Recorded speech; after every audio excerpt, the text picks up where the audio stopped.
मोदी सरकार ने वक्फ कानून बिल में जो संशोधन किया उसको राज्यसभा, लोकसभा और राष्ट्रपति ने साइन कर दिया, तो वो बिल अब पारित हो गया। लेकिन जो वक्फ बोर्ड के जो सपोर्टर्स हैं वो सीधा सुप्रीम कोर्ट भाग गए कि भाई नहीं हम इस बिल को नहीं मानते।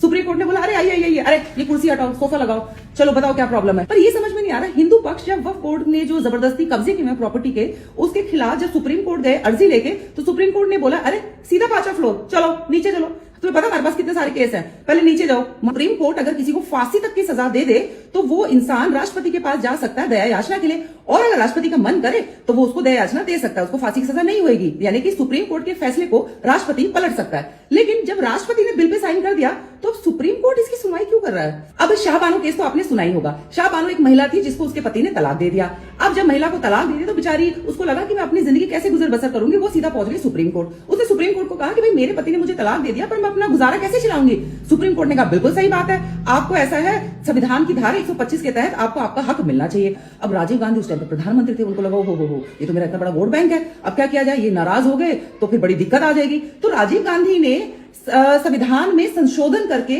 सुप्रीम कोर्ट के फैसले को बदल दिया। तो बड़ा कौन हुआ? पार्लियामेंट। अब अगर सुप्रीम कोर्ट मान लो ये कह ही देती है भाई नहीं ये बिल नहीं चलेगा, कैंसिल करो, तो मोदी सरकार क्या करेगी? ठीक है, संविधान में चेंज करते हैं, बिल पास करा देते हैं, सुप्रीम कोर्ट के जजमेंट को कैंसिल। तो फिर बड़ा कौन हुआ? फिर सुप्रीम कोर्ट जाने की जरूरत ही क्या है? करते एक बार और ट्राई करते हैं समझने की। अब राम भूमि का जो केस था आपको पता है कितने सैकड़ों सालों चला है ना?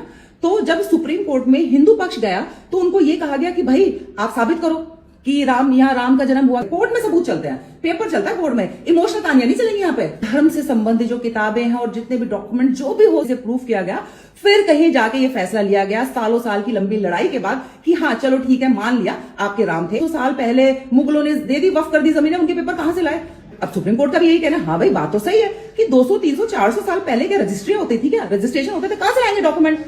तो हाँ बात तो बिल्कुल सही है, कहां रजिस्ट्री होती थी। लेकिन 4-5 हजार साल पहले बर्थ सर्टिफिकेट जरूर बनते थे, क्योंकि यही पूछा गया था ना कि राम का जन्म कब हुआ, कहां हुआ। दिल्ली के हाई कोर्ट के जज साहब यशवंत वर्मा जी, तो आपको याद ही होंगे, अभी उनके घर पे आग लग गई थी तो फिर दमकल कर्मी वहां पहुंची, आग बुझाने लगे। वो वाली आग तो बुझ गई लेकिन दूसरी आग फड़क उठी।